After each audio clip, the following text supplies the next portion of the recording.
So in this question, we are considering the net of a cube, and more specifically, which faces would these two arrows be pointing to when the cube is folded up, and then what would the sum of those faces be?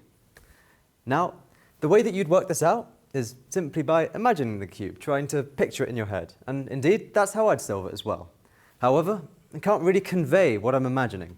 And so, as such, what we have is the actual cube. And we're going to show you. So, firstly, this arrow here is pointing to the number 5. And then this arrow here is pointing to the number 1. So, we have a 5 and a 1, and 5 add 1 is 6. And thus, the answer is 6, which is option D.